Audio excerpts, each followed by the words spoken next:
Hola, buen día, ¿cómo les va? Ahí arrancamos en un ratito.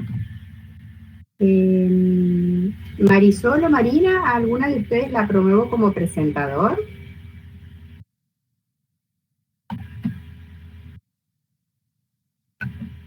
Ahí estoy habilitando mi cámara.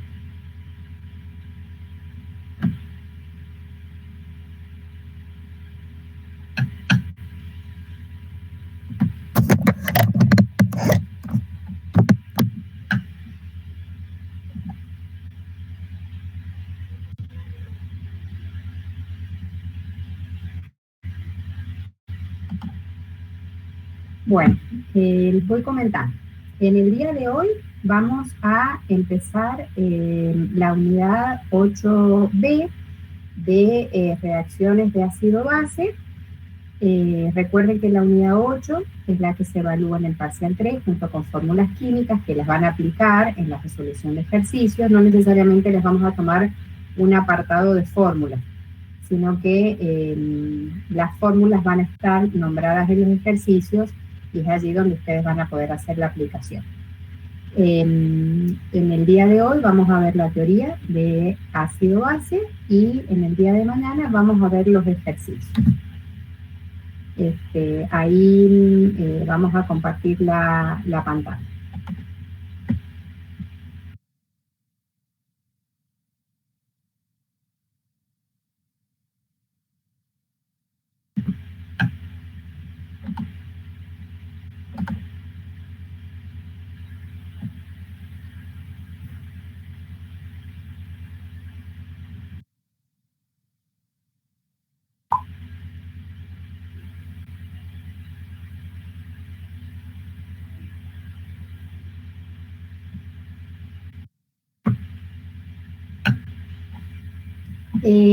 Josefina Dománico me pregunta de ejercicios de la unidad 8. En realidad, a medida que fui dando la clase teórica, les fui comentando cómo era la aplicación práctica de la unidad, ¿sí? Cómo analizábamos la ley de velocidad de reacción, órdenes de reacción, cómo podíamos distinguir entre reacciones exotérmicas y endotérmicas, y fundamentalmente en la parte de equilibrio químico el análisis del principio de Le Chatelier.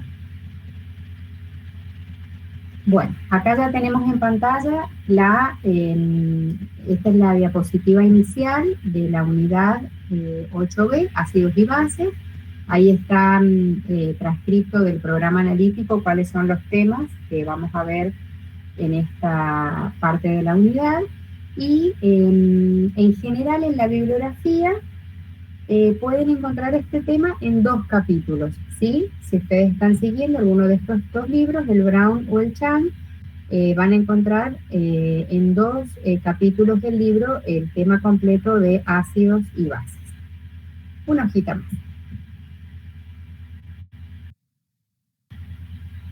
Bueno, lo primero que deberíamos hacer para poder hablar de ácidos y bases es hacer una pequeña caracterización, ¿sí? Es decir, primero decir que estas sustancias son compuestos químicos, presentan características diferentes y también reaccionan diferente con otras sustancias, ¿sí? Es decir, tienen en sí mismos propiedades diferentes y también cuando reaccionan de modo diferente. En líneas generales, podemos decir que los ácidos tienen un sabor agrio, por ejemplo, los cítricos, ¿sí? Las frutas o el vinagre. Reaccionan con algunos metales para producir hidrógeno gaseoso. Reaccionan con carbonatos y con bicarbonatos y producen dióxido de carbono gaseoso y presentan acción corrosiva. Y las bases tienen un sabor amargo, los podemos encontrar generalmente, o sea, no es recomendable que los probemos, digo, ni a los ácidos ni a las bases, sobre todo cuando estamos utilizando productos en un laboratorio, más allá de que algunas de estas sustancias también las podemos encontrar en nuestra casa. Por ejemplo, una base puede ser algún limpiador para la cocina o los jabones, pero bueno, más allá de que tienen determinado sabor, no es la indicación de que los vayamos a probar para comprobar, ¿verdad? Y también las bases tienen efecto cáustico. ¿Por qué están, digamos, con colores diferentes? Tanto los ácidos como las bases. Cuando veamos la práctica de laboratorio, ¿sí? Nosotros este semestre vamos a hacer solamente 4 de las 6 prácticas totales de laboratorio que están diagramadas para nuestra asignatura, y es porque son las 4 prácticas que mejor hemos podido adaptar para que se aproveche su realización virtual, ¿sí? Entonces, ya hemos hecho la práctica 1 y la práctica 2. El próximo laboratorio que ustedes van a hacer corresponde a este tema, a ácidos y bases. Cuando llegue el momento y ustedes vean este laboratorio, van a ver que hay algunas sustancias. Este laboratorio es el laboratorio número 5. Hemos dejado la misma numeración que tienen cuando hacemos las 6 prácticas, ¿sí? Vamos a hacer la 1, la 2, la 5 y la 6. Entonces, cuando ustedes puedan leer los documentos teóricos y puedan, digamos, completar la guía que las profes les van a pedir, van a ver que en la práctica hay algunas sustancias, digamos, que se utilizan para determinar el carácter de una sustancia, ¿sí? Si yo tengo en un recipiente unos mililitros de una sustancia desconocida, yo puedo, digamos, con un indicador, determinar si esa sustancia es un ácido o es una base, ¿bien?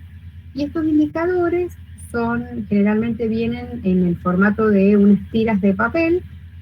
Imagínense unas tiritas de papel de medio centímetro por 4 centímetros de largo, más o menos, que la pueden utilizar completa o pueden utilizar partecitas porque cumple el mismo efecto. Y tienen la propiedad, estos indicadores, si son indicadores ácido-base, van a, digamos, colorearse en una tonalidad rosada, por eso hemos puesto rojo acá los ácidos, si la sustancia es un ácido.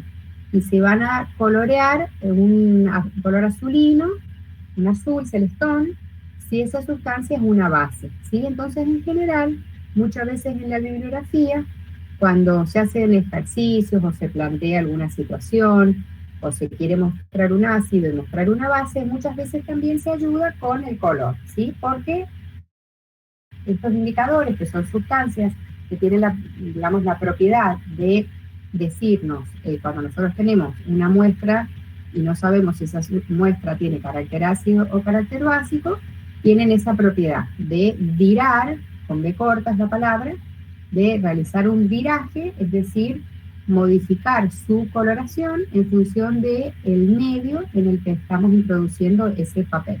¿Bien? También están en formato de líquido, ¿sí? Se llama líquido tornasol, también tiene la misma propiedad. Ya después, cuando veamos el laboratorio, van a poder ahondar más en este concepto. El laboratorio va a estar disponible el jueves de esta semana, ¿sí? Es el laboratorio número 5. Y acá vamos a utilizar bastante las reacciones de neutralización. Si ustedes repasan, en la unidad 6 de estequiometría habíamos caracterizado las reacciones. Reacciones de doble desplazamiento, había varios tipos de reacciones que nosotros podíamos analizar, reacciones redox, que son las que vamos a ver en la última parte de la unidad, reacciones de neutralización. ¿Cuándo se da una reacción de neutralización? Cuando reacciona un ácido con una base, ¿sí?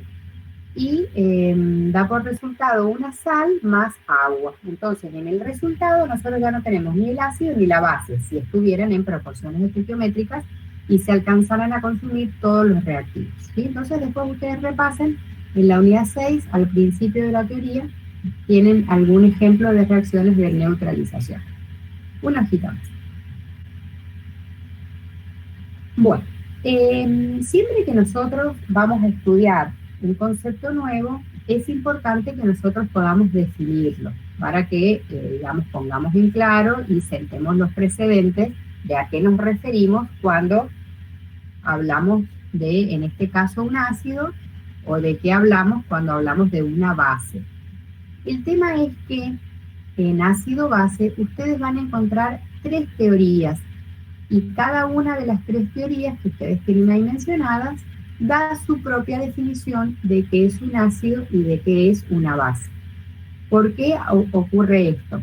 Porque cuando se hacen estas investigaciones científicas y se van arribando a estos resultados, estamos hablando de hace cientos de años atrás, donde la tecnología por ahí no estaba tan disponible como ahora, ni para comunicarse, ¿sí? Ni las comunicaciones. Había por ahí científicos en diferentes lugares estudiando cosas parecidas, y también ocurría que no siempre la tecnología podía acompañar para hacer todas las observaciones y todas las comprobaciones que eran necesarias. Entonces los científicos empiezan a investigar un tema, hacen sus definiciones, y en la medida que esas definiciones quedan cortas, digamos, no alcanzan a definir todas las situaciones, o se encuentra una nueva situación que no es abarcada por esa definición, es que surge una nueva definición más amplia y más contemplativa de la anterior. Pero bueno, a la luz de tres investigaciones diferentes, nosotros vamos a tener 3 definiciones diferentes de lo que es un ácido y de lo que es una base. Entonces después nosotros vamos a decir, un ácido de Bronsted es tal cosa, o un ácido de Lewis es tal cosa. Probablemente no se ponen de acuerdo los investigadores, porque no hay tiempo. Arrhenius da primero su definición, después Bronsted-Lowry y después Lewis. Bien, esa es la razón por la que tenemos diferentes definiciones. La primera definición que vamos a ver es de la teoría de Arrhenius, ¿sí? ¿Qué es lo que nos dice Arrhenius? ¿Qué nos decía en su momento? Un ácido es toda sustancia que cuando la colocamos en solución acuosa, es decir, cuando la colocamos en agua, ioniza produciendo cationes hidrógeno. Vamos a ver algunos conceptos.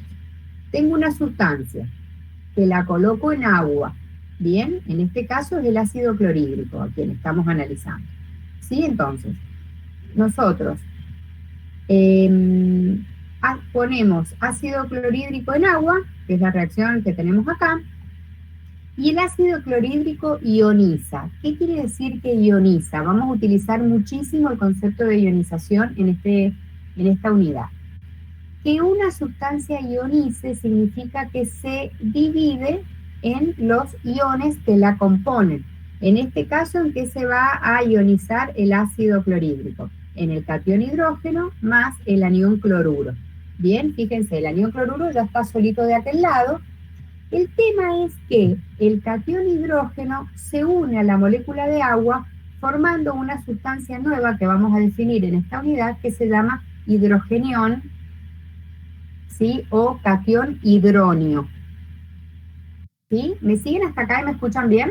Porque estamos todos calladitos, pero es muy importante que no se pierdan esto. ¿Sí me escuchan? Ok.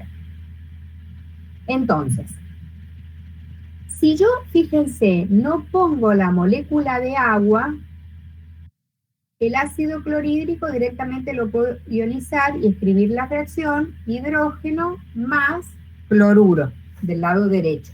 ¿Bien? O sea, yo perfectamente, a ver si puedo, como yo no tengo, no me permite escribir acá. Bueno, pero me siguen, miren, se los voy a escribir acá. Yo puedo escribir, se lo escribo en el chat, ácido clorhídrico igual catión hidrógeno más anión cloruro. Yo lo puedo poner así directamente. ¿Qué es lo que dice la definición? Un ácido es toda sustancia que en solución acuosa ioniza produciendo cationes de hidrógeno. ¿Sí? Lo que yo tendría que indicar arriba del igual, que yo he puesto ahí, que es la flechita, la letra A y la letra C, AC, de acuosa, porque si no, ¿por qué solito el ácido clorhídrico tomaría, digamos, la decisión de ionizarse? Sí o sí esto ocurre en agua.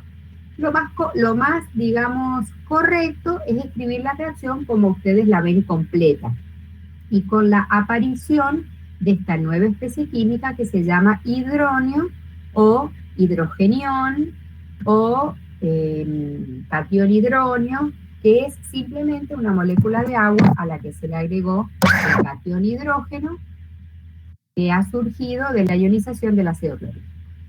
Una hojita más. Eso es un ácido de Arrhenius. Veamos que define Arrhenius como base. Una base de Arrhenius es toda sustancia que en solución acuosa ioniza produciendo aniones oxidrilos. Entonces, así como el ácido clorhídrico en su composición tiene que tener el catión hidrógeno para liberarlo al medio, la base de Arrhenius en su composición tiene que tener el anión oxidrilo. Por lo tanto, las bases de Arrhenius son hidróxidos, ¿sí? Porque en su composición tienen que tener el oxidrilo. ¿Para qué? Luego de ionizar, fíjense que estas reacciones que están escritas de las bases son como las que yo le puse en el chat. Son, digamos, en paralelo, no está la molécula de agua dentro de la reacción, ¿bien? Entonces tenemos hidróxido de sodio en agua, eso está arriba de la flecha que indica la reacción.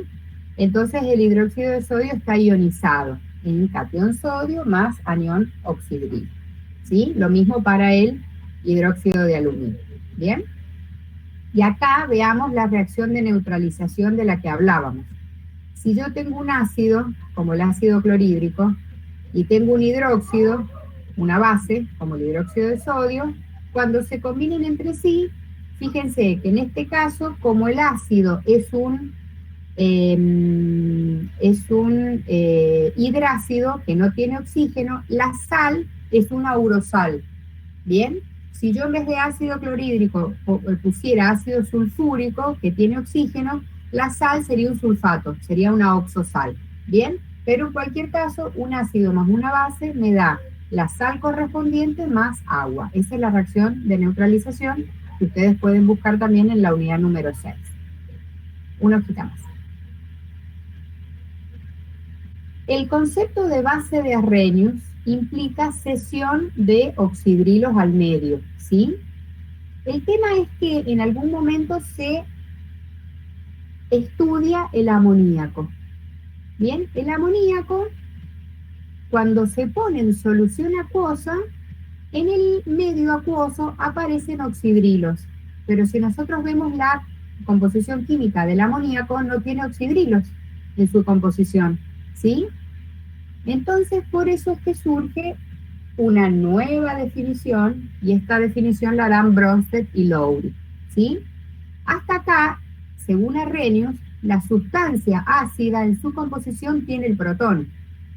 Protón, llamémosle al catión hidrógeno, ¿bien? Porque acordémonos que un átomo de hidrógeno tiene un protón y un electrón. Si pierde el electrón, se convierte en el catión, y que es a su vez lo único que quedó en el núcleo es el protón, ¿bien? Por eso también hay veces que en la bibliografía van a encontrar el catión hidrógeno denominado como protón, ¿bien?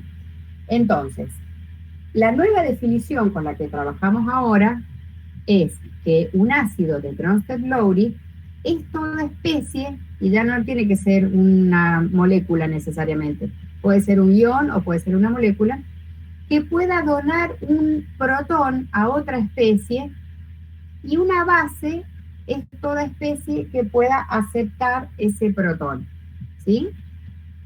Entonces acá vamos a descubrir que hay una transferencia.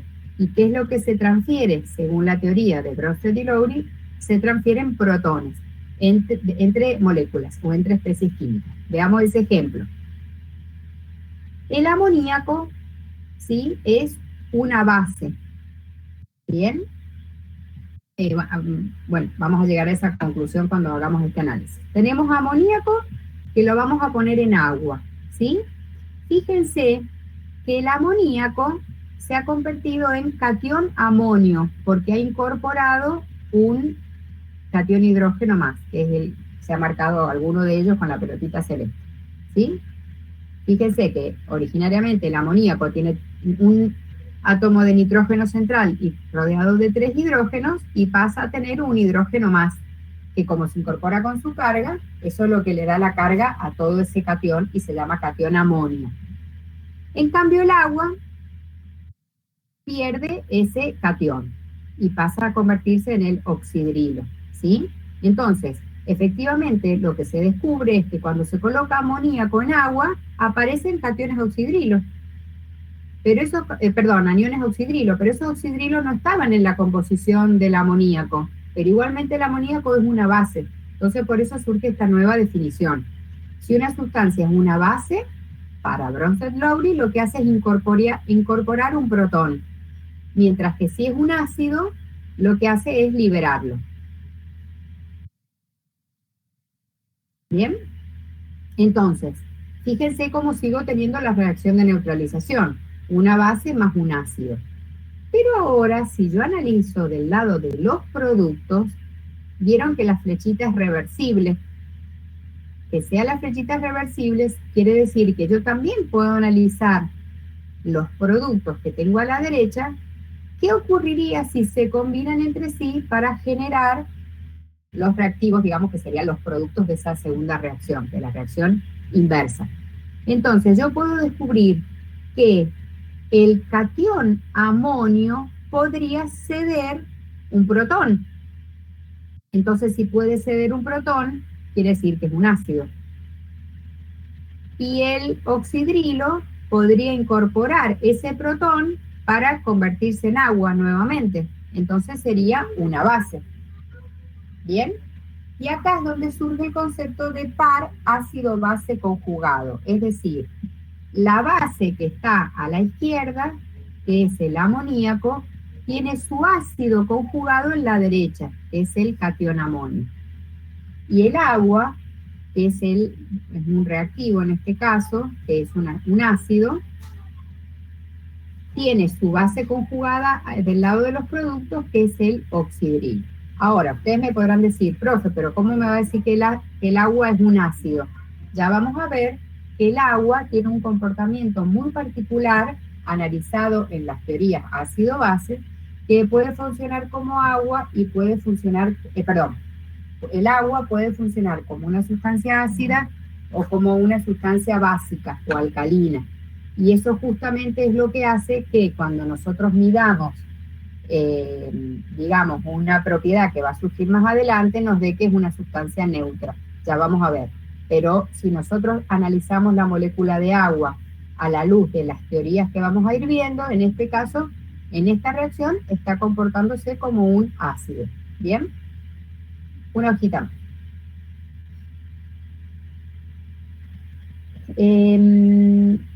Concepto de protólisis son las reacciones en las que existe intercambio de protones, que es lo que vimos recién. Ese protón que se cede, si sos un ácido, o ese protón que se incorpora, si sos una base. ¿Bien? Y ese concepto que yo les decía recién, que toda base, en una reacción de ácido-base, tiene que, o sea, siempre que nosotros tengamos, en esta teoría de Bronsted, una sustancia que reacciona con otra, una de las dos tiene que ser una base y la otra tiene que ser un ácido, y podemos, digamos, identificar quién es el conjugado del otro lado de la reacción, ¿sí? O sea, si está la base 1, digamos, del lado de los reactivos, el ácido 1 es su conjugado, ¿sí? Entonces le llamamos par ácido-base conjugado. Una hojita más. ¿Cuál es la tercera teoría? Y que propone sus definiciones. La de Lewis, ¿sí? Primero leamos las definiciones y después recordamos un concepto que vimos en enlace químico. Para Lewis, un ácido es una sustancia capaz de aceptar un par de electrones, ¿bien? Y está aportando un orbital vacío. Y una base de Lewis es una sustancia capaz de aportar un par de electrones. Ese par de electrones tiene que ser un par de electrones que no haya sido utilizado para un enlace con otro elemento. Fijémonos de nuevo la molécula de amoníaco, que es ese nitrógeno central rodeado de 3 hidrógenos.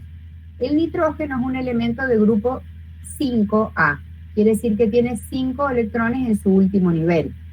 tiene un electrón que comparte con cada uno de los 3 hidrógenos, ahí utiliza 3 electrones, y le quedan 2 electrones que no están combinados, que son 2 electrones libres, que están en un orbital, pero no han sido, digamos, utilizados para,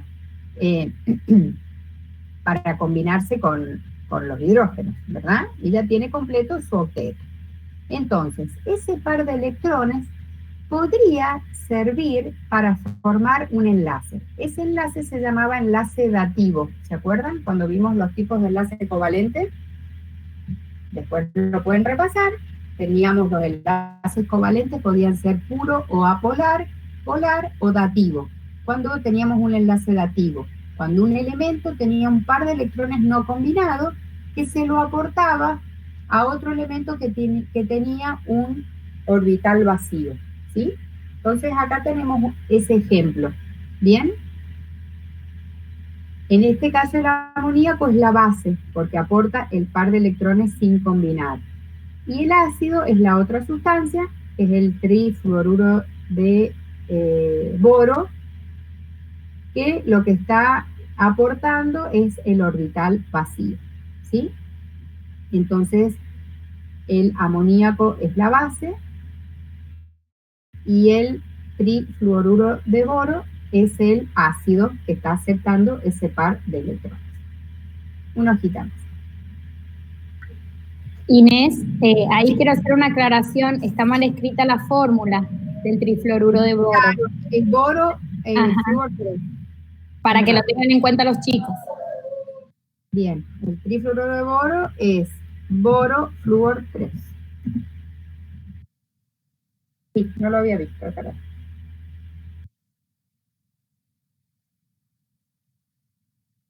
Bueno, yo les decía recién que es medio loco pensar, porque siempre que nosotros intuitivamente pensamos en un ácido o en una base como sustancias que pueden, ya dijimos, que son corrosivas o que son cáusticas, entonces el contacto, por ejemplo, con la piel pueden causar alguna, digamos, alguna lesión o al menos una urticaria, y eso no nos pasa cuando nos ponemos agua. Entonces es medio raro pensar en lo que yo les decía recién, que el agua se estaba comportando como un ácido. Veamos una reacción en la cual primero vamos a ionizar el agua, ¿sí? Fíjense, agua, cuando se ioniza, nos da un catión hidrógeno más un anión oxidrilo, ¿sí? ¿Y qué pasa si yo autoionizo agua? Es decir, coloco agua más agua, ¿bien? Este es un ejercicio, digamos, que nos permite ver cuál es el comportamiento de esta sustancia. Entonces, agua más agua me da por resultado catión hidrógeno más oxidrilo. Entonces, quiere decir que una de las moléculas de agua está funcionando como un ácido y la otra está funcionando como una base, porque una de las dos aceptó el catión hidrógeno y la otra lo cedió. ¿Bien? Entonces, si yo identifico, o cualquiera de las dos puede ser, pero ahí se marcó que la segunda molécula de agua es la base, ¿sí? Va a tener un ácido conjugado que es en este caso, catión hidrógeno. Y si yo considero que la otra molécula de agua es el ácido, va a tener su base conjugada, que es el catión oxidrilo. La base, digamos, más fuerte que yo puedo tener es el anión, es el anión oxidrilo, lo estoy diciendo bien. Y el ácido más fuerte que yo puedo tener es el hidrón, ¿sí? Ya vamos a ver qué quiere decir esto, que es lo más fuerte que yo puedo tener, y entonces si hay algo que es muy fuerte, habrá otras sustancias que no son tan fuertes, ya vamos a ver a qué nos referimos con ese concepto, ¿sí? Entonces, el agua, ¿cuál es la conclusión que podemos sacar de este análisis? El agua puede actuar como ácido o como base, ¿sí? ¿En función de qué? En función de cuál sea la otra especie química con la que está actuando.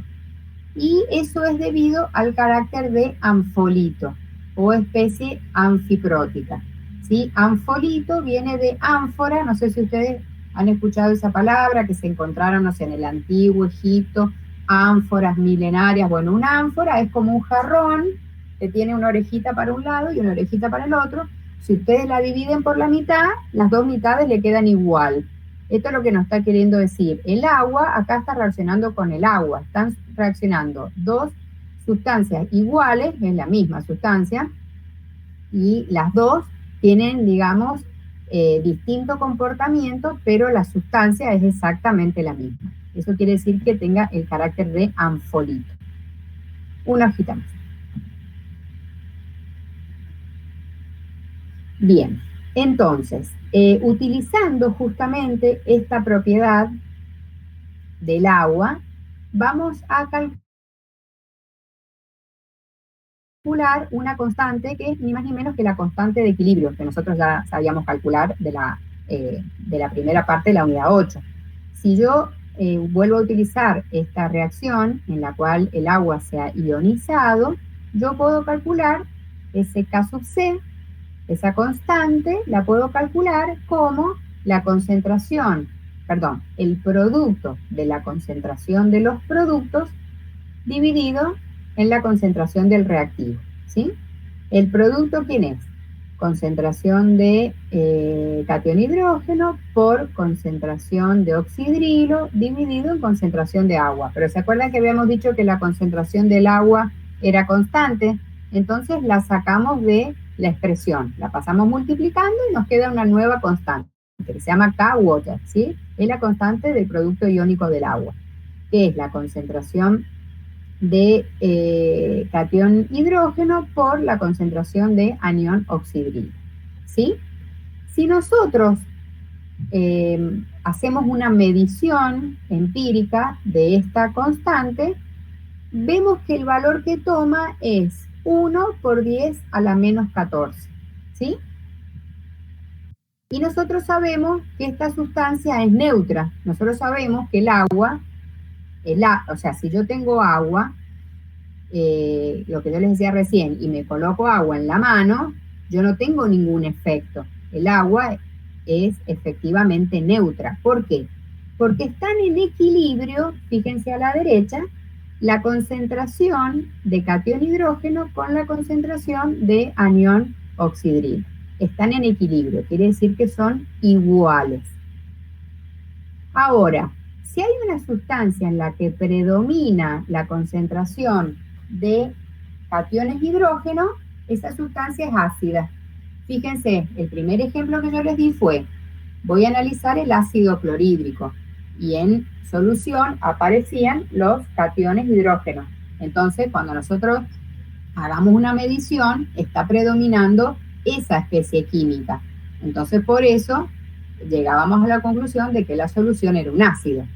Mientras que si yo coloco amoníaco en solución acuosa, yo las mediciones que haga voy a determinar que lo que predomina en solución es el anión oxidrilo. Entonces, la solución es básica, ¿sí? Entonces, las soluciones que son neutras, en este caso el agua, está en equilibrio la concentración de los dos iones. Un pequeño desequilibrio en función de más cationes hidrógeno o más aniones oxidrilo hará que ya la solución no sea más neutra y adquiera, digamos, un carácter ácido o un carácter básico. Una hojita.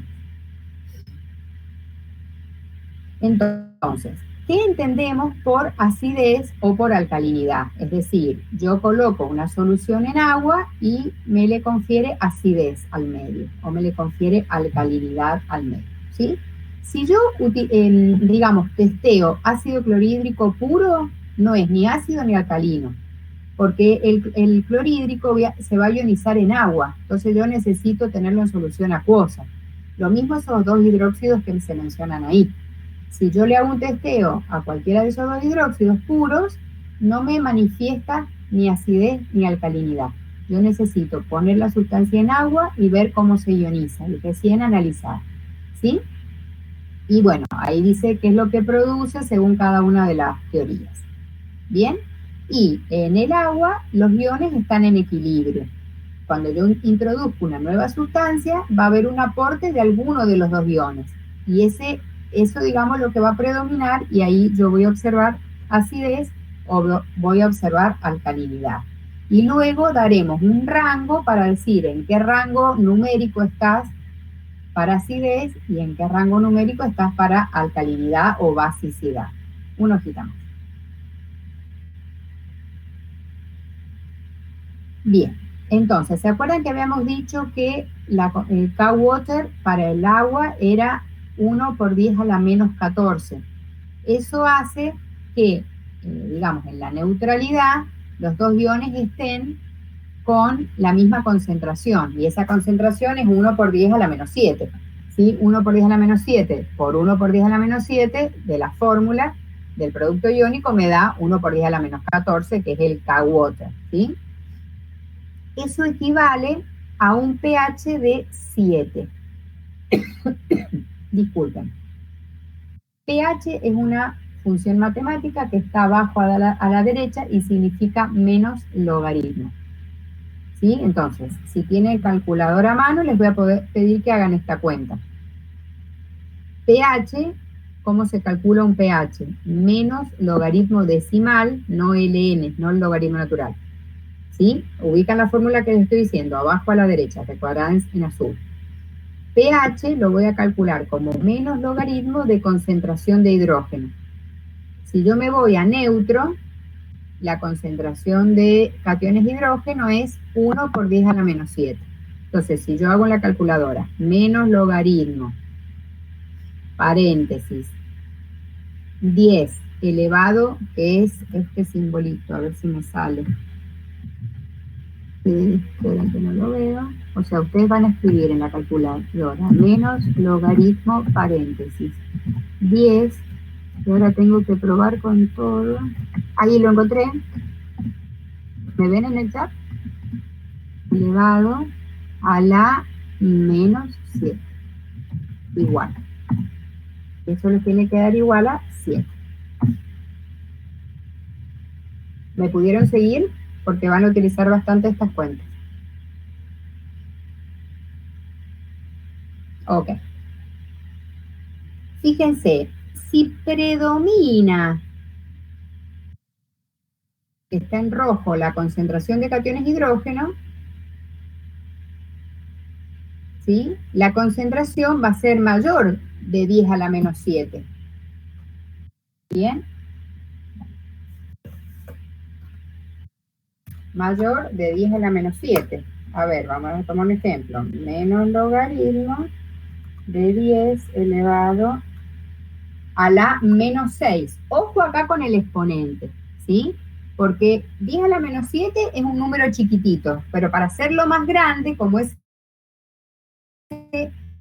exponente negativo, yo tengo que achicar el exponente, ¿se entiende? Entonces, yo voy a, para una sustancia ácida, por ejemplo, yo voy a hacer el menos logaritmo de 10 a la menos 6. Eso me va a dar 6. Bien, entonces fíjense que el pH es menor que 7. Entonces ya me está dando una pauta. Cuando yo tenga sustancias ácidas y yo mida pH, el pH me va a dar menor de 7. ¿Menor hasta cuánto? Hasta 0. La barrera es 0. Porque el rango se va a medir entre 0 y 14, ya lo vamos a ver.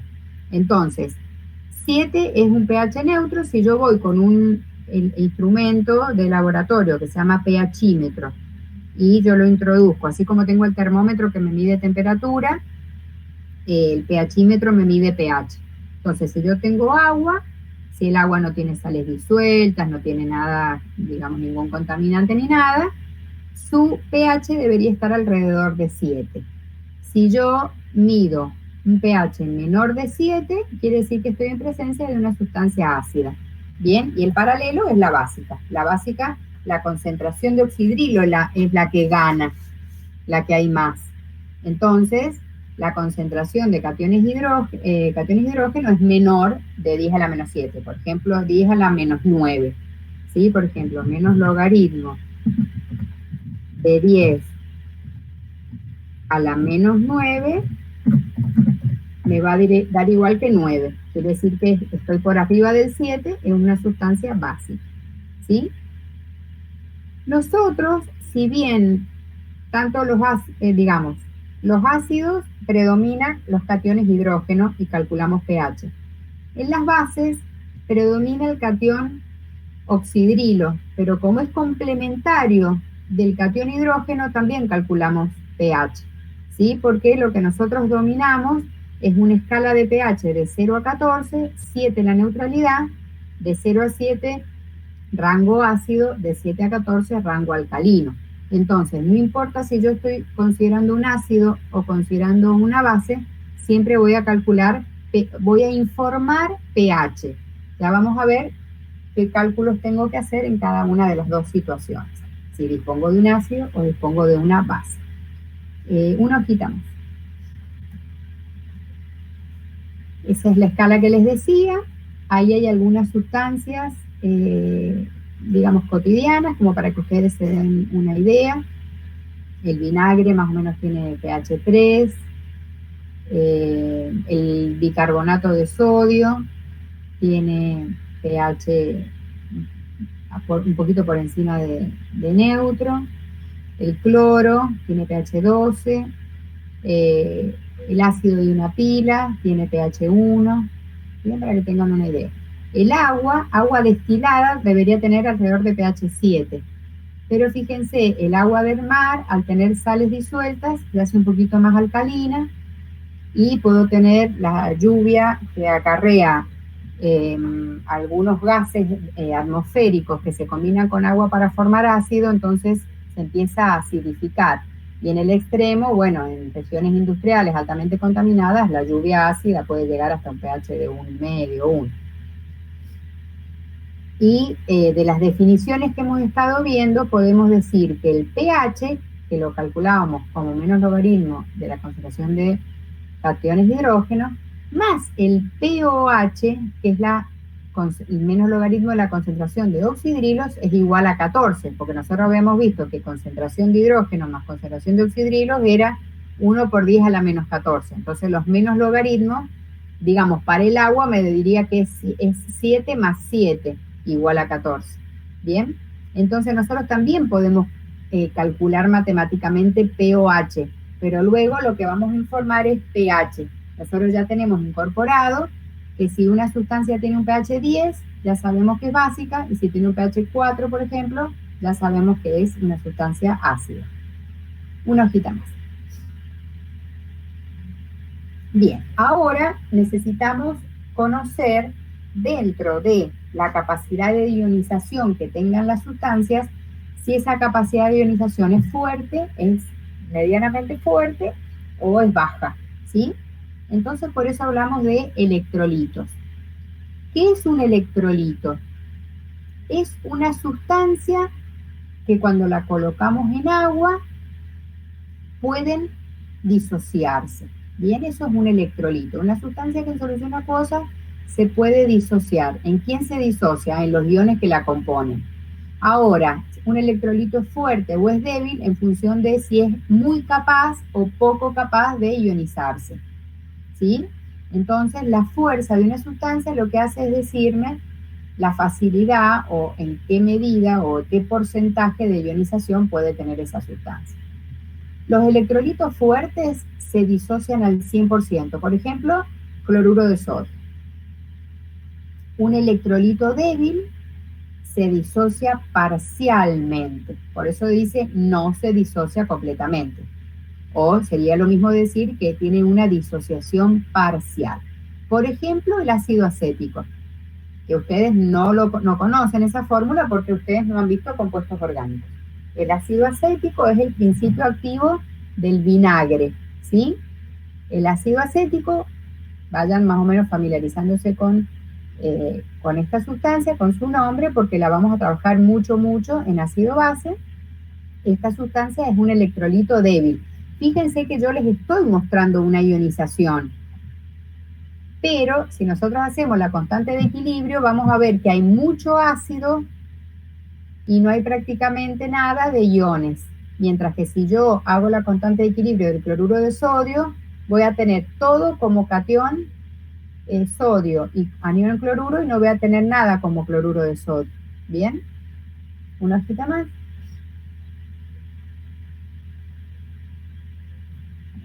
Entonces, fíjense, si yo tengo un ácido fuerte, que es el envase de arriba a la izquierda, ven la molécula que tiene, es la molécula hidrógeno A. Ustedes búsquenla en el vaso no la van a encontrar, porque como molécula, o sea, como especie química, el ácido fuerte no está en solución. ¿Qué es lo que está en solución? Los iones del ácido, pero el ácido como tal no está. Lo mismo pasa con una base fuerte. Fíjense cómo se denominó la base fuerte, en el recipiente de abajo a la izquierda. B-oxidrilo. Si yo voy y busco en el recipiente, no hay ninguna molécula de base. ¿Quiénes están presentes? Los iones. Pero como molécula completita, no tienen ninguna, porque está completamente disociada. Tanto el ácido fuerte como la base fuerte están completamente disociados o ionizados. Si yo pudiera ir y buscar uno por uno, no voy a encontrar ningún ácido como tal, voy a encontrar los iones. Esto también se puede decir como que el equilibrio está completamente desplazado hacia la derecha. Tengo todo producto de reacción, no tengo el reactivo. Mientras que si yo miro el ácido débil, sí hay bastantes moléculas de ácido débil y algunos iones. En la base débil ocurre lo mismo, hay bastantes moléculas de base débil y algunos iones. Eso es la diferencia entre una ionización total de una sustancia fuerte y una ionización parcial de una sustancia débil. Una hojita más.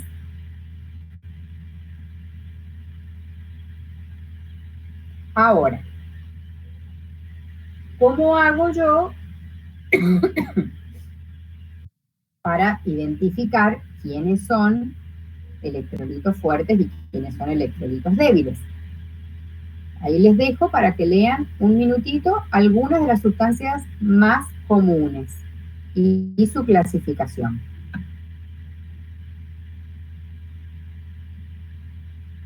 Fíjense, algunos ácidos fuertes: ácido nítrico, clorhídrico, sulfúrico, bromídrico. Algunas bases fuertes. Generalmente son bases fuertes los hidróxidos que yo armo con el oxidrilo más un metal alcalino o un metal alcalino térreo. Es decir, los hidróxidos de grupo 1A y de grupo 2A son bases fuertes. Ahí hay algunos ejemplos. Algunos ácidos débiles. ¿Sí? Ácido fluorhídrico, clórico, cianhídrico, nitroso. Algunas bases débiles: amoníaco, urea, que es un fertilizante. Bien, ahora, si tienen a mano, les voy a pedir que la busquen a la guía de ejercicios de la unidad 8.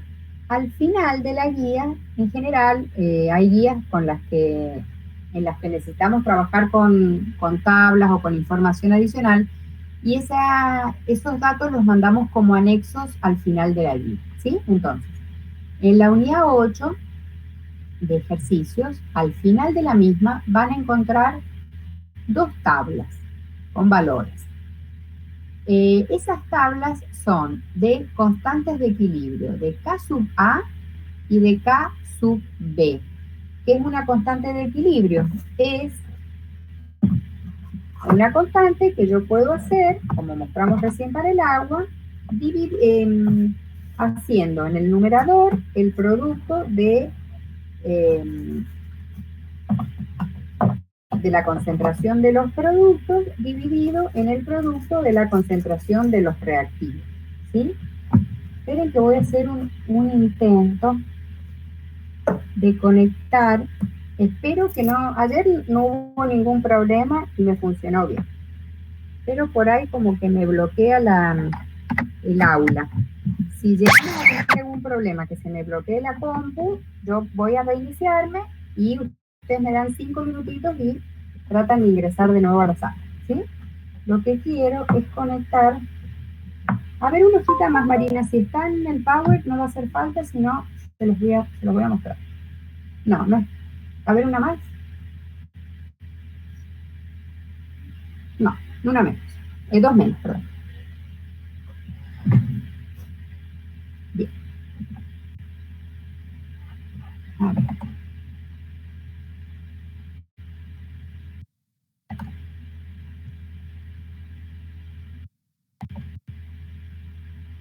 Marina, te voy a robar un momento la presentación. No, promoveme a presentadora a mí, Marina, un segundo.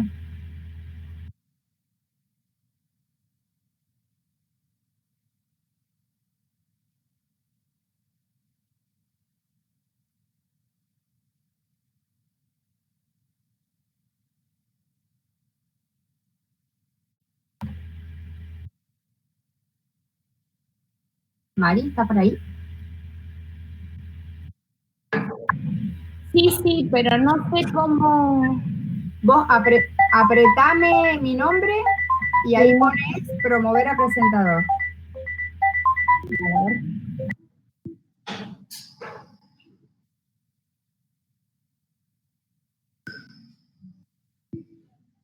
No, no tengo esa opción yo.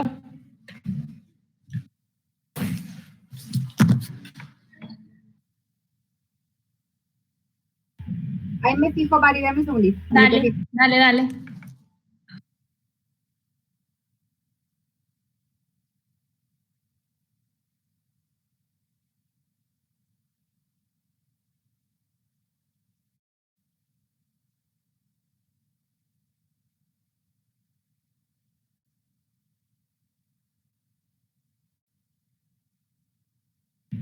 Bien, a ver. Tomar rol de presentador. Ah, lo hago yo directamente.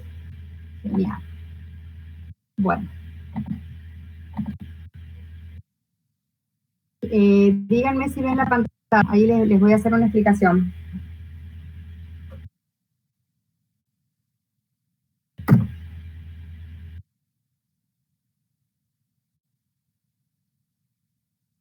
¿Me ven?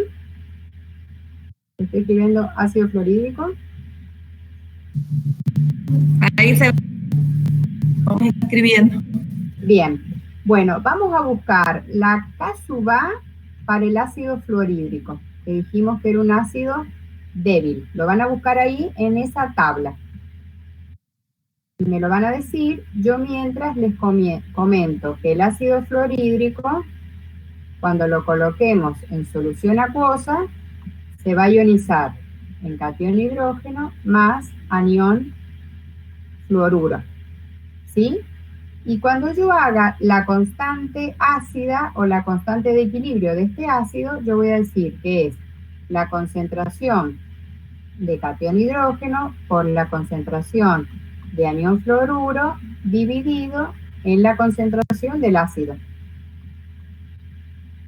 ¿Encontraron el valor del K-A?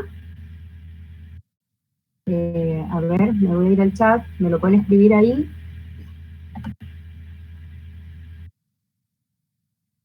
Alguien que me lo pase, para no tener que abrir la guía. Lo pueden googlear en internet, ponen K-A, ácido fluorhídrico, 7,1 por 10 a la menos 4. Bien, gracias. Bien, entonces esto les da 7,1 por 10 a la menos 4. Lo que quiero yo ahora es que analicemos cómo me doy cuenta si un ácido es fuerte o es débil, analizando esta constante. ¿Qué quiere decir esa constante? Esa constante es la constante de ionización. ¿Sí? Y para esta sustancia es 7,1 por 10 a la menos 4. ¿Qué número es este? 1, 2, 3, 4. Es S0. ¿Estamos de acuerdo? 0,00071. O es lo mismo que decir 71 dividido en 10.000. ¿Se ve? Es como si yo tuviera la concentración de hidrógeno por la concentración del fluoruro, que me dé 71, pero la concentración del fluorhídrico es 10.000. O sea, tengo mucho más ácido fluorhídrico como tal, y tengo muy poquito, ¿sí?, de cationes de hidrógeno o de aniones fluoruro. Significa que este ácido está, este equilibrio, digamos, les voy a exagerar, está, fíjense, muy desplazada hacia la izquierda el equilibrio. Hay mucho ácido sin disociar. Por eso decimos que ese ácido es un ácido débil. ¿Sí? Porque tiene una constante de ionización pequeña. Si yo busco en tablas los ácidos fuertes, no me va a dar la constante de ionización porque no se utilizan los cálculos. Cuando las constantes son pequeñas, sí se ponen en tablas y eso me indica cuán débil es una sustancia. Mientras más chiquito sea este exponente, menos 7, menos 8, menos 14, más débil todavía es la sustancia. Esto aplica para los ácidos y también explica para las bases, ¿sí? Entonces, ustedes tienen algunas tablas ahí en donde pueden analizar las constantes de ionización de diferentes sustancias y pueden, digamos, mirar en términos relativos cuáles pueden ser, te promoví Marimal, cuáles pueden ser más débiles que otras comparativamente. Creo que te promoví, Marina, a presentador. ¿Está bien? ¿Promover a presentador? Ahí. Sí, ahí está, perfecto. Bien, perfecto. Bueno, entonces eso es para que ustedes puedan analizar las tablas y qué información me brindan las tablas. Y yo tengo tablas de K sub A y K sub B. En esa tabla les hemos puesto las sustancias con las que más trabajamos. Si aparece eventualmente en algún ejercicio o en su vida profesional o en alguna situación aparece una sustancia que no está ahí, bueno, la buscamos en algún libro o la buscan en Google y encuentran, digamos, los valores. Una hojita más. Bueno, acá hay un comparativo. Siempre que yo tengo un ácido voy a tener una base conjugada y ahí hay algunas tablas en donde dan esta información. No, en general no vamos a utilizar estas tablas como tales, vamos a utilizar las de los K directamente. Sí es importante que nosotros sepamos que si yo tengo un ácido que es, recuerden el concepto de par ácido-base conjugado. Si yo tengo un ácido que es débil, su par conjugado es fuerte, ¿sí? A ver, discúlpame, María, voy a volver acá. Discúlpenme. Volvamos acá. ¿Cuál es la reacción que yo tengo? La voy a escribir acá abajo. Yo tengo ácido fluorhídrico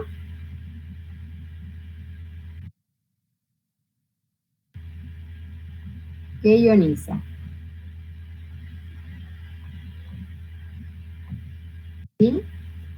Vamos a escribirle el agua.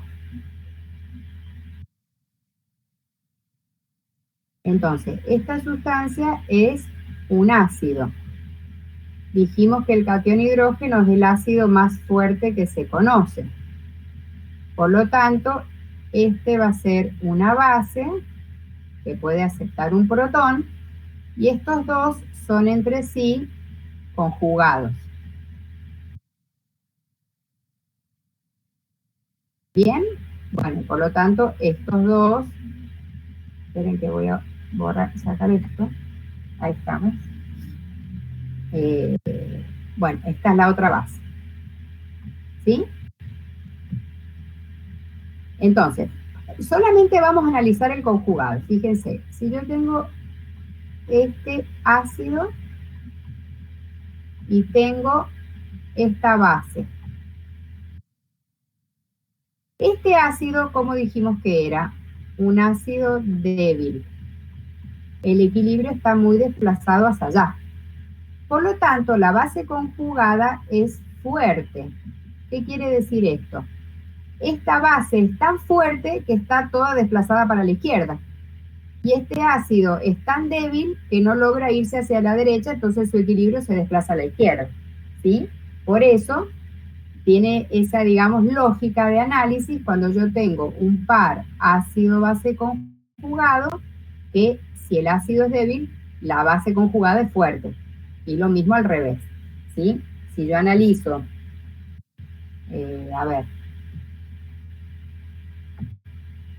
si yo analizo el ácido clorhídrico en solución acuosa,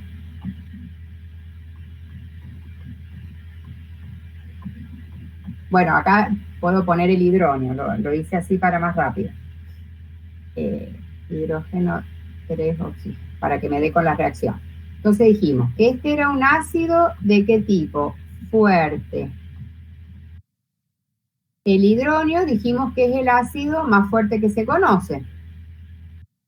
El cloruro va a ser la base conjugada de este ácido. Si el ácido es fuerte, ¿cómo va a ser la base? Débil. ¿Qué significa que el ácido clorhídrico es fuerte? Que está todo como sus iones. ¿Qué significa que esta base sea débil? Que no logra ir su equilibrio, desplazarse hacia la reacción inversa, digamos. ¿Sí? Entonces, acá puedo analizar si el ácido es fuerte, su base conjugada es débil. ¿Sí? Bueno, eso es lo que quería. Eso es lo que significa la tablita que estoy viendo ahí. Bien. Ay, Marina, volviste. Bueno. Bueno, eso es lo que vimos recién.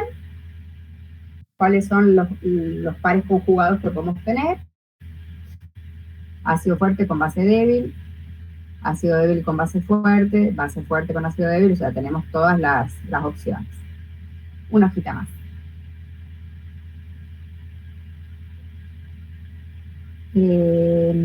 Fuerza y constante de ionización, eso les expliqué recién con el ejemplo. Acá hay un ácido genérico, hidrógeno A. Bien. Y a las bases genéricas, ¿cómo les llamamos? Oxidrilo B. Bueno, en la bibliografía hay veces que lo mencionan de ese modo. Fíjense ahí en los grafiquitos cómo el ácido clorhídrico está totalmente ionizado y los ácidos débiles, hayan puesto el ácido fórmico, ¿sí? El ácido fórmico es el ácido que tiene el líquido cuando te pica la hormiga, por ejemplo, o de las aguas vivas. ¿Sí? Ese es el ácido fórmico, para que tengan una idea en la naturaleza más o menos, que en nuestra vida cotidiana lo podemos conocer, pero no le sabíamos el nombre.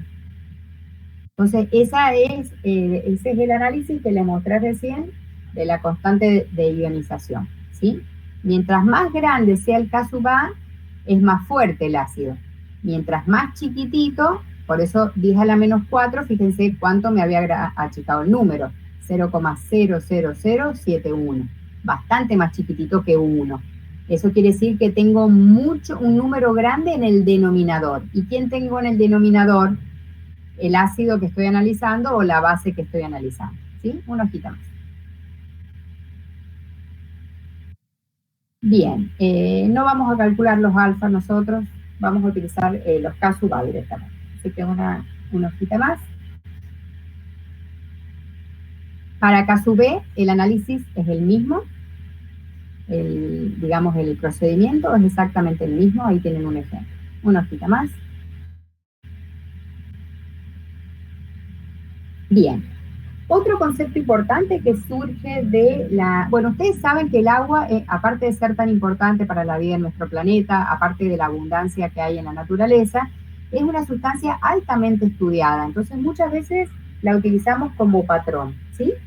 Entonces, así como habíamos dicho que la concentración de cationes de hidrógeno por la concentración de oxidrilos era igual a 1 por 10 a la menos 14, y de ahí surgía que pH más pOH era igual a 14, nosotros también podemos relacionar el K sub A con el K sub B por los pares conjugados, ¿sí? O sea, nosotros recién vimos ácido fluorhídrico con el anión fluoruro. Yo en tablas puedo conseguir el K del ácido fluorhídrico, que era el 7,1 por 10 a la menos 4. No me van a dar el KB de la base conjugada, que es el anión fluoruro. Raramente me lo den. Pero bueno, si eventualmente me lo dan, yo con esa formulita que tienen en azul puedo calcular el que no conozco, ¿sí? Sería como una forma medio compleja de llegar a una constante. Pero suponete que vos querés el K sub A del ácido nitroso y no lo encontrás en tabla, y lo que sí encontrás es el K sub B del anión nitrito, por esta fórmula te podés calcular el K sub A del ácido si es lo que vos andás buscando. No es algo que nosotros utilicemos demasiado, tratamos de darles en tabla los valores con los que habitualmente trabajamos, pero bueno, esto es una herramienta más, una hojita más. Bien, creo que acá ya casi estamos terminando. Este es un tema bastante importante y que también tiene linda ejercitación para hacer y que integra algunos de los conceptos que venimos viendo. Son las llamadas soluciones buffer o soluciones amortiguadoras, ¿sí?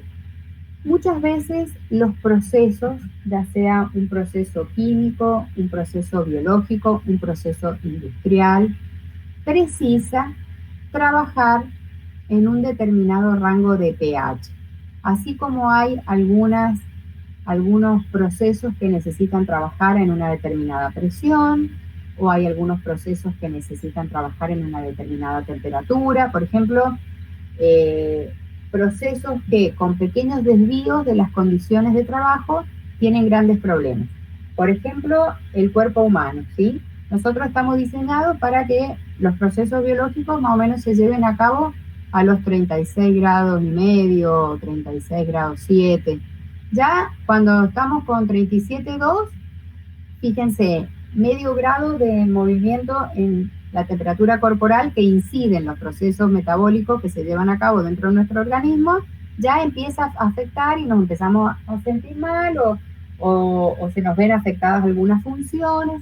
Entonces, así como en nuestro cuerpo ocurren estas cosas, eso perfectamente se puede traducir a una planta industrial o a un proceso industrial.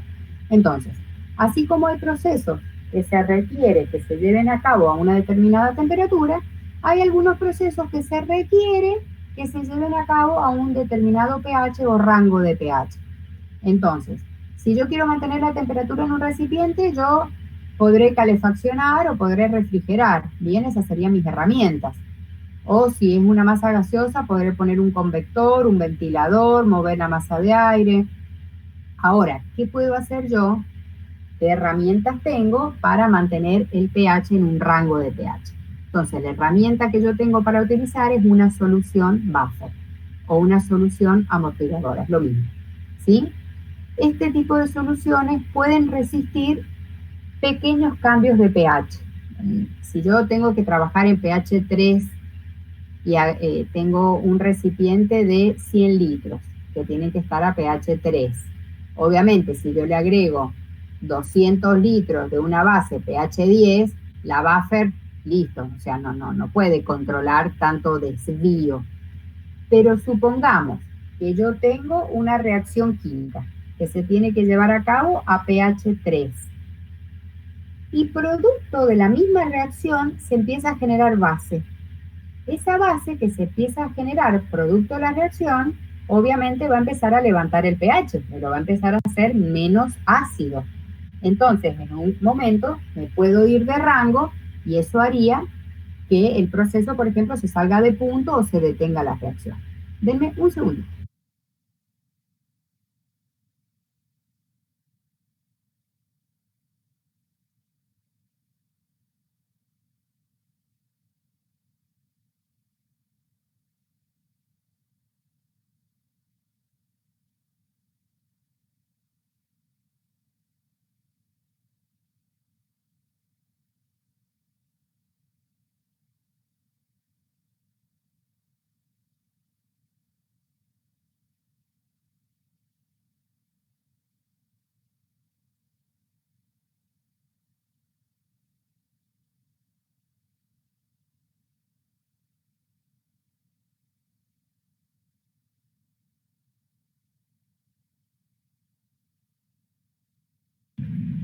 Acá estoy de vuelta, chicos, disculpen la interrupción. Bueno, entonces yo les decía, si vos necesitas que tu proceso industrial se lleve a cabo por alguna razón a un determinado pH, vos vas a poner las condiciones iniciales. Pero es probable que en la medida que se empiezan a generar los productos, esos productos tengan carácter básico, por ejemplo, y te empiece a modificar el pH. Y eso lo que puede hacer es que se te salga de punto el proceso y tengas algunos problemas. Entonces, una de las, digamos, herramientas que vos podés utilizar es armar una solución buffer. Entonces, vos te vas a armar una solución buffer, necesitas saber cómo armarla, cuál sería la conformación de esa solución.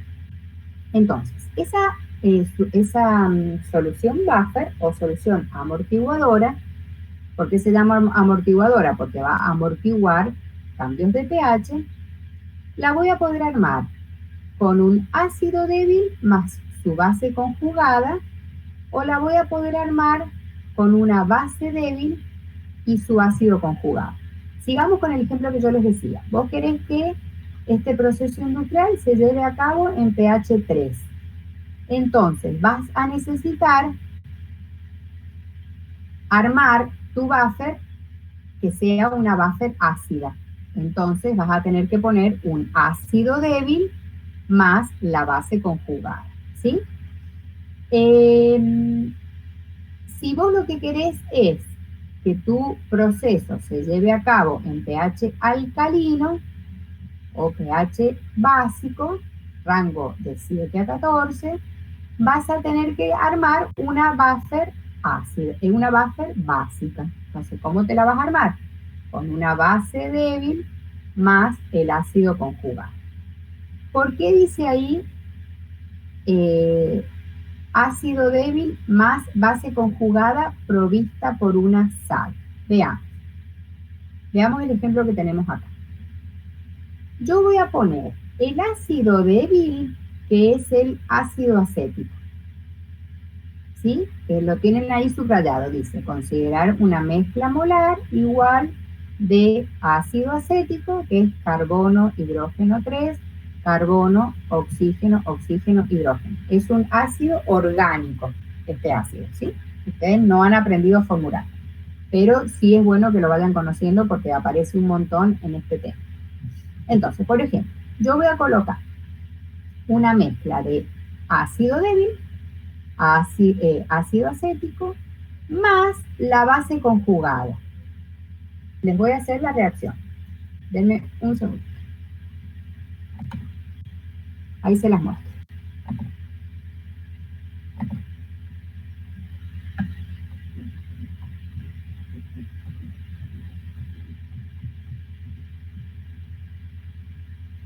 Ahí vuelvo. Marina, te voy a volver a robar el rol. Un segundito. Porque esto es clave para entender las buffers y que no se les haga lío.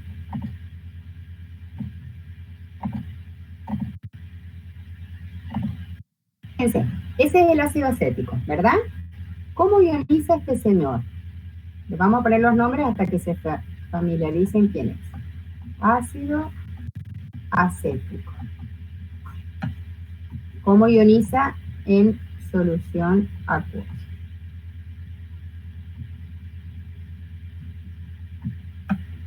Ion acetato más hidrógeno.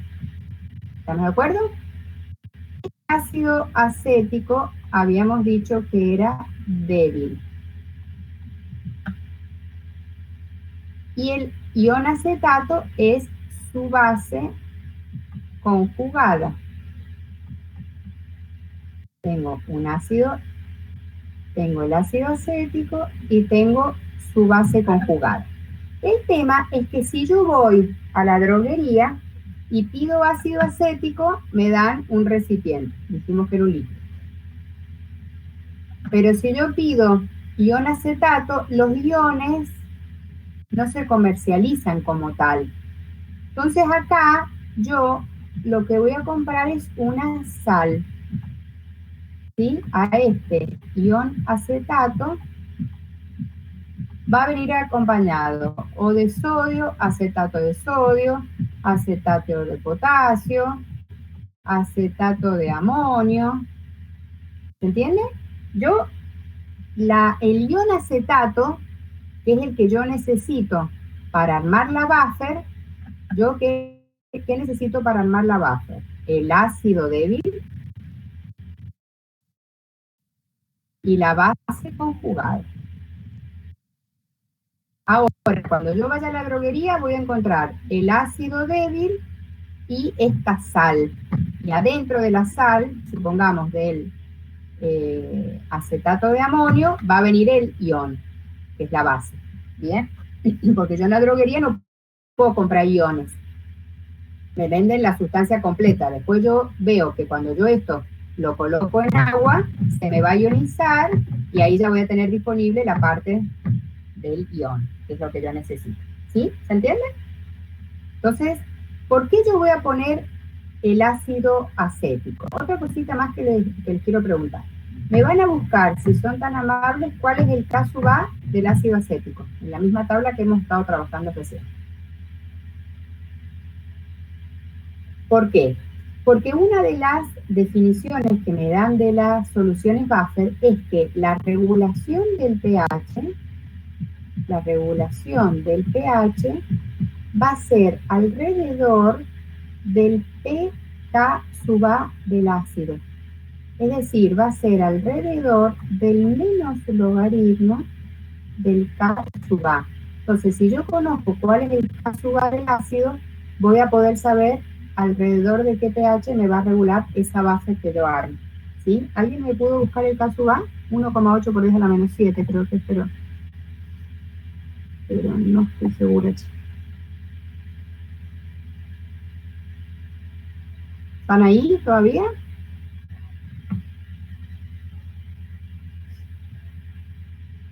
¿Tienen la guía?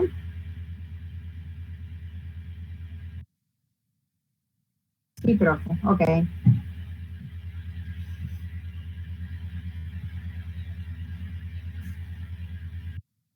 Creo que es 1,8 por 10 a la menos 7, pero no me quiero equivocar en la cuenta.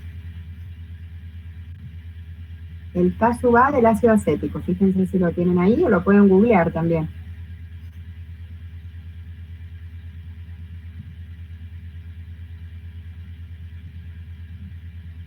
Me van a hacer buscarlo a mí. ¿Tienen las guías? Se las tienen que bajar, miren que las van a usar para repasar los ejercicios. K sub A, ácido acético.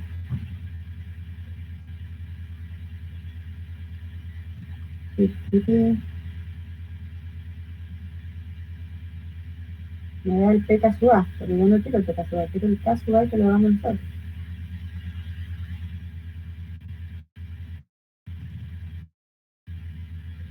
Sí, alguien que me guste, el K sub A.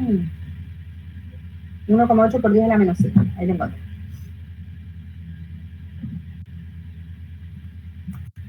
Este K sub A es 1,8 por 10 a la menos 5. Cuando yo hago esta cuenta de 1,8 por 10 a la menos 5, me va a dar menos logaritmo de 1,8 exponencial menos 5, me da 4,74.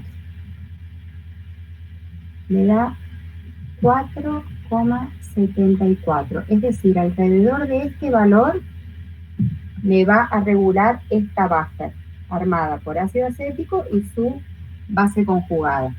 Pero nosotros dijimos que queríamos, por ejemplo, yo les dije, que el pH estuviese de 3, ¿sí? Para ese proceso industrial ficticio que yo les dije. Entonces van a tener que buscar otra ácido débil que tenga otro K sub A, que cuando le calculen el menos logaritmo les dé este número más parecido al 3 del proceso que ustedes han definido acá. ¿Sí? Pues ya vamos a ver qué otra cosa pueden hacer ustedes para modificar el rango en el que trabaja la base. Okay. Bueno, ahí le vuelvo a poner a Marina. ¿Me siguen hasta acá? Ahí está mal, ahí recuperaste el control. ¿Sí? Entonces, fíjense. Considerar una mezcla molar. Bueno, entonces volvamos al análisis. Yo estoy poniendo el ácido débil y la base conjugada. Si eventualmente yo estoy agregando, si en el proceso se me empieza a generar un poquito de ácido, que es ese catión hidrógeno, ¿quién va a actuar? ¿Quién va a querer neutralizar? ¿Cómo son las reacciones de neutralización? Un ácido más una base. Entonces, si en el proceso se me empieza a incorporar ácido, en la base, en la buffer, yo tengo que es una base, que es el ion acetato. Entonces, ese es el que va a trabajar para neutralizar el agregado de ácido. Mientras que si en el proceso se me empieza a generar base, bien, es ese oxidrilo que está ahí, ¿cuál es la parte de la buffer que va a salir a neutralizar el ácido débil, el ácido acético? Bien, entonces, esa es la forma en la que actúa una buffer. Por eso necesito tener el componente de ácido débil y de base conjugada. Bien, por eso necesito... Ah, perdón, ¿por qué la base conjugada tiene que ser fuerte? Eso creo que no está explicado acá.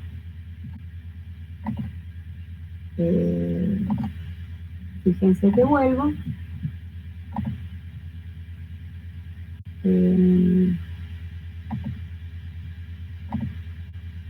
Fíjense. ¿Cómo tiene que ser el ácido?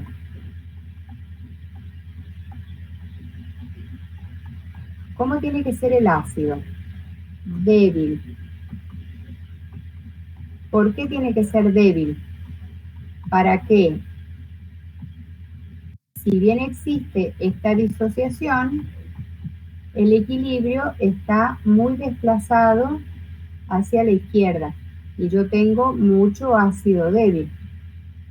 ¿Cómo tiene que ser la base conjugada? Tiene que ser fuerte. ¿Quién es la base conjugada? La sal que yo ponga acá. Por ejemplo, acetato de sodio. ¿Cómo se va a ionizar? En el anión acetato más el catión sodio. A mí lo que me interesa es el ion, ¿sí? Como en una sustancia fuerte, el equilibrio está muy desplazado ¿hacia dónde? Hacia la derecha. Por lo tanto, voy a tener los dos componentes, el ácido débil y la base conjugada, que está muy desplazado para generarme el ion. ¿Sí? Entonces, cuando ustedes armen la base, acá me dicen un ácido débil y la base conjugada fuerte. Si me dicen un ácido más una base, es incorrecto, porque este ácido no puede ser cualquier ácido, tiene que ser un ácido débil. Y esta base no puede ser cualquier base, tiene que ser base conjugada. Porque, por ejemplo, yo acá pongo una base, amoníaco.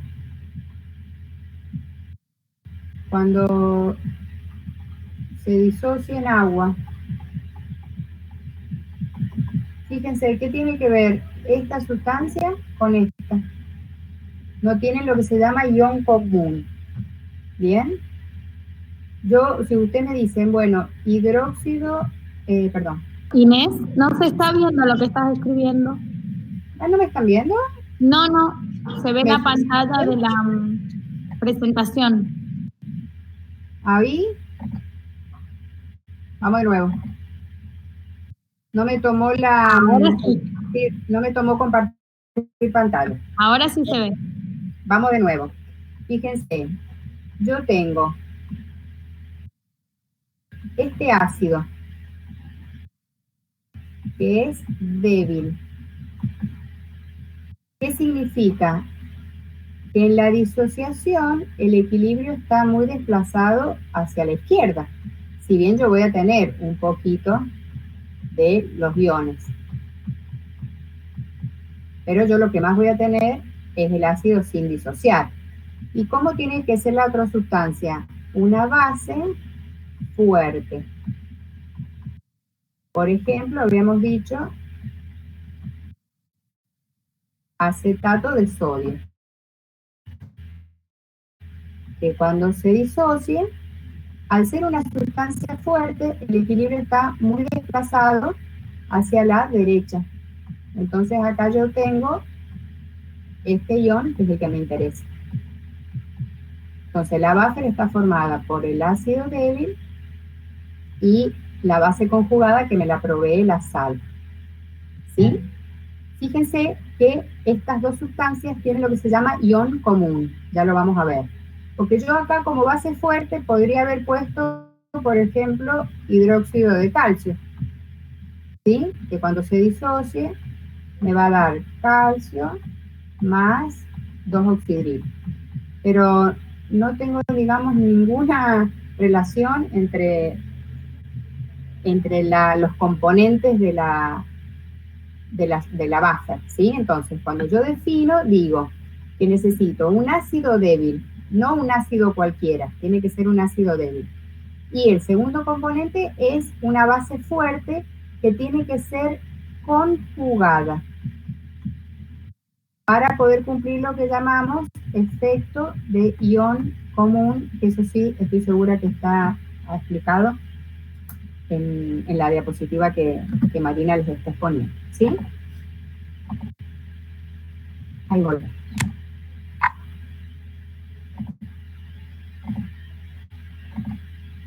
Bien, una hojita más. Ese es el efecto que les comentaba, ¿sí? Tanto el ácido débil como la base conjugada tienen un ion en común en la disociación. Entonces sí puedo conformar una base, una buffer. Si yo pongo ácido acético y la otra sustancia es hidróxido de calcio, yo estoy poniendo un ácido débil, estoy poniendo una base fuerte, pero no es el conjugado del ácido, entonces no me va a conformar la buffer que yo necesito, ¿sí? Eso es lo que les expliqué recién. Lo mismo pueden hacer para la buffer básica, ¿sí? Poner una base débil más su ácido conjugado y tiene que cumplir con el mismo requisito. Una hojita. Bien, acá lo que estamos mostrando es todo el desarrollo teórico que no es necesario que ustedes lo conozcan, o sea, no es necesario que se lo memoricen, pero hay veces que sirve para acordarme la fórmula. En definitiva, lo que interesa de acá es poder ver cómo voy a calcular el pH en el que va a regular la solución amortiguadora. Dijimos que iba a regular alrededor del pK sub A del ácido, ¿bien?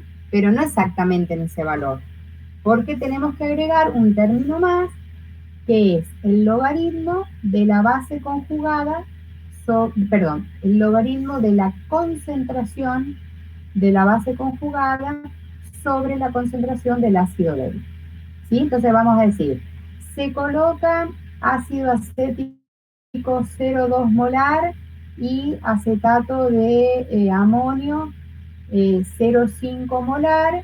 ¿En qué pH va a regular esa solución amortiguadora? Bueno, entonces ustedes ponen los datos acá, buscan en la tabla el K sub A del ácido, ponen las concentraciones del ácido y de la base conjugada y calculan en qué pH va a estar regular. En algunas ocasiones en la bibliografía, en vez de decir más logaritmo, van a ver que les dice menos logaritmo, porque lo que hacen es invertir el orden del numerador y del denominador, ¿sí? Si ustedes ven que dicen menos logaritmo, va a decir del ácido débil sobre la concentración de la base conjugada.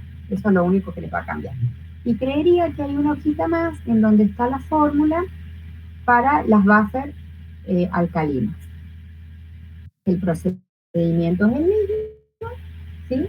Que ustedes tienen que, si tuvieran que hacer esa, o sea, no tienen que hacer la deducción, pero bueno, en la bibliografía es probable que la encuentren, siguen ese mismo razonamiento y esa es la formulita para encontrar en qué pOH va a regular. Pero nosotros, acuérdense que nosotros no calculamos, o sea, no informamos pOH. Generalmente vamos a decir que la buffer alcalina regula en un pH, entonces ustedes calculan el pOH y después hacen 14 menos pOH e informan pH, que es lo que generalmente hacemos. Esto igualmente va a quedar más claro. La aplicación práctica, mañana vamos a tener esta explicación. Y hay una última hojita en donde vemos cuál es el efecto. Si yo tengo una buffer ácida, que son los dos recuadros que tienen arriba. Yo tengo una buffer ácida. Ahí está la fórmula del cálculo. pH es igual pK sub A más el logaritmo de la concentración de la sal dividido en la concentración del ácido. ¿Qué pasa si yo empiezo a agregar ácido? Ese ácido se va a sumar, fíjense en el denominador, a la concentración del ácido que yo ya tengo. Pero la sal, que tiene la base, digamos, va a empezar a neutralizar, entonces yo tengo que restar de la concentración de la sal, porque se van a neutralizar entre sí.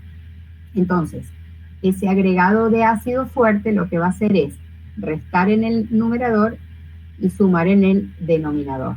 Entonces, cuando yo recalcule, voy a ver que el pH, si originariamente estaba en 4,7, va a pasar a estar en 4,78. Perdón, va a ser más ácido, va a bajar. Si está originariamente en 4,7, supongamos se va a ir a 4,5, pero va a estar más o menos en el orden. No se va a ir de 4,7 a 2, porque ahí ya deja de actuar la buffer.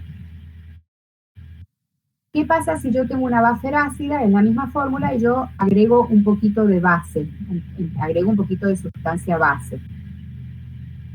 El que va a neutralizar en este caso es el ácido, por eso esa concentración la resto en el denominador. Y la sal, que en realidad es la base conjugada, se va a sumar con esa pequeña concentración que se agrega. Entonces, en este caso, si el pH era 4,7 y yo agrego una base, el pH se va a hacer un poquito más básico, o sea, va a subir un poquito, de 4,7 a 4,8, 4,9, pero no se va a ir a 8 el pH. O sea, porque si no, en ese caso, el rango es tan grande de diferencia que la buffer se satura y no cumple la función. ¿Qué ocurre si yo tengo una buffer básica o una buffer alcalina? Tienen la fórmula ahí, pOH igual pK sub B más logaritmo de la concentración de la sal sobre la concentración de la base. ¿Qué pasa si se agrega un poquito de ácido fuerte? Esa concentración la voy a restar de la base, que está en el denominador, que es lo que va a actuar en neutralización. Y esa concentración la voy a sumar en el numerador. Que arriba tengo el ácido conjugado, entonces voy a sumarle la pequeña concentración de ácido que se haya adicionado o eventualmente se haya generado en el proceso. Y por último, si yo tengo la misma buffer alcalina y lo que agrego es base, en el denominador tengo la concentración de la base, voy a sumar esa pequeña adición y la voy a restar del numerador, que es donde tengo el ácido conjugado, que se va a neutralizar en parte con esa adición de base. Entonces voy a hacer el recálculo. Estos cambios de pH van a ser pequeños, ¿sí? No van a ser grandes cambios porque las buffers no regulan grandes cambios de pH, sino que hacen regulaciones en pequeñas modificaciones. Pero son importantes a la hora de que algún proceso eventualmente necesite o requiera ser mantenido dentro de un rango determinado. No sé, creo que esta era la última, pero bueno, a continuación de acá está el texto del libro, ustedes lo pueden leer y es lo que resulta en el resumen de lo que hemos visto al principio. Ahí me habilito de nuevo mi cámara, espero que haya quedado claro. Obviamente este tema es un tema para ustedes seguramente bastante nuevo, pero tiene mucha aplicación, tenemos muchos ejercicios para realizar. Ustedes ya tienen subidos los ejercicios tipo con los que vamos a trabajar y en el día de mañana vamos a hacer bastantes ejercicios y les vamos a mostrar, digamos, en líneas generales qué consideraciones tienen que tener. Ustedes saben que tienen sustancias que son básicas, sustancias que son alcalinas. Lo primero que tengo que saber es de qué tipo de sustancia se trata, de una sustancia ácida, de una sustancia básica, o si tengo una mezcla, si alcanza a conformar una solución buffer. Y a partir de ahí yo voy a poder ver cuáles son las ecuaciones que me permiten hacer el cálculo en función de lo que solicita el problema. Para lo cual tengo que estar muy canchero para armar fórmulas químicas, para calcular concentraciones y, digamos, no tienen que conocerse de memoria qué sustancias son básicas y qué sustancias son ácidas, pero sí que ustedes dispongan para mañana de las tablas en donde pueden encontrar los K-A, y ahí ustedes pueden analizar en función de la constante de ionización de la sustancia, si esa sustancia es una sustancia fuerte o si esa sustancia es una sustancia leve. Con respecto a la recuperación del parcial, algunos de ustedes tienen que rendir inglés el día viernes, pero es como a las 18 horas. Así es que yo creería que a las 3 de la tarde, sí, vamos a fijar el horario de examen a las 3 de la tarde, a las 15 horas. Y el horario que van a tener para realizar va a ser el mismo o un poquito más, pero no va a ser una hora más de examen. Y va a estar indicado cuando ustedes ingresen, si ingresan 5 minutos antes, el que todavía va a estar bloqueado el formulario, ustedes van a poder ver el horario hasta el cual van a poder ingresar el formulario. ¿Alguna duda? ¿Algo que necesitan que explique de nuevo? ¿O ya mañana nos encontramos directamente para los ejercicios? Ahí alguien está escribiendo. Ok, no de nada, chicos.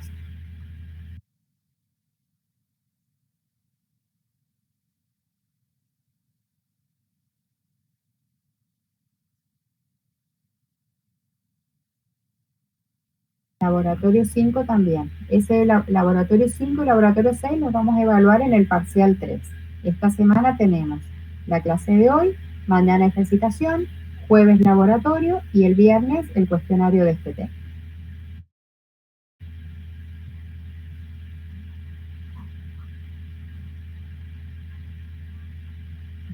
Ok, bueno, nos vemos mañana entonces.